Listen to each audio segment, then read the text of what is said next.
यह कहानी है एक अत्याचारी राजा की जिसका नाम था हिरण्यकश्यप।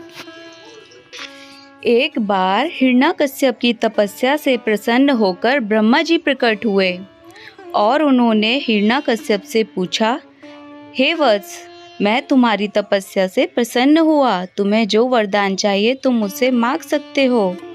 तब हिरण्यकश्यप ने ब्रह्मा जी से वरदान मांगा, इस संसार का कोई भी जीव जंतु, देवी देवता, दैत्य या मनुष्य कोई भी उसे ना मार सके, ना वह दिन में मरे और ना ही रात में, ना ही उसकी मृत्यु घर के अंदर हो और ना ही घर के बाहर, ना ही वह धरती पे मरे और ना ही आकाश में, ना कोई उसे अस्त्र मार सके और ना ही उसे कोई शस्त्र मार सके। ब्रह्मा से वरदान पाकर हिरण्यकश्यप अपने आप को भगवान समझने लगा।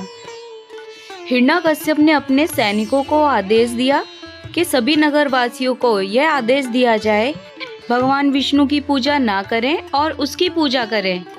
वह नहीं चाहता था कि कोई भगवान की पूजा करे। वहीं हिरण्यकश्यप के पुत्र प्रहलाद भगवान में बहुत आस्था रखते थे।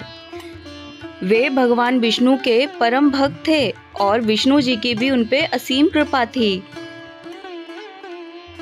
ओम नमो भगवते वासुदेवाय नमः। अपने पुत्र की विष्णु के प्रति आस्था और भक्ति देखकर हिरण्यकश्यप को बहुत क्रोध आया और वह अपने पुत्र पर बहुत क्रोधित हुआ। हिरण्यकश्यप ने कई बार अपने पुत्र को मारने का भी प्रयास किया, जिसमें उन्होंने कई बार अपने पुत्र को बंदी बनवाया, पहाड़ों से भी नीचे गिरवाया, लेकिन भगवान विष्णु की कृपा से प्रहलाद पर कोई आंच नहीं आई।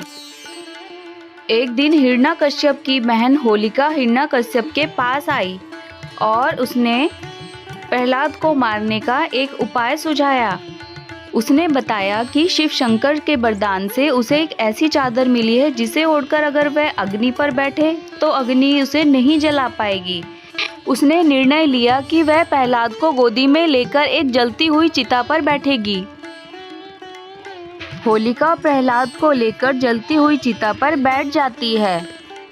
जैसे ही आग फैलनी शुरू होती है, भगवान विष्णु प्रकट होते हैं और उनकी कृपा से वह कपड़ा उड़कर प्रहलाद के ऊपर चला जाता है, जिससे प्रहलाद की जान की रक्षा होती है और होलिका जल जाती है, क्योंकि वह अपने मन में प्रहलाद के प्रति पाप लेकर जलती हुई चिता पर बैठती है, जिससे वह जल जाती है। तब से ही होलिका दहन का त्योहार मनाया जाता है। इस दिन सभी अपने घर के आगे एक अग्नि जलाते हैं और अपनी सभी नकारात्मक ऊर्जा को उसमें जला देते हैं। उसके अगले दिन सभी एक दूसरे को रंग लगाकर होली का त्योहार मनाते हैं। आप सभी को हमारी तरफ से होली की हार्दिक शुभकामनाएं।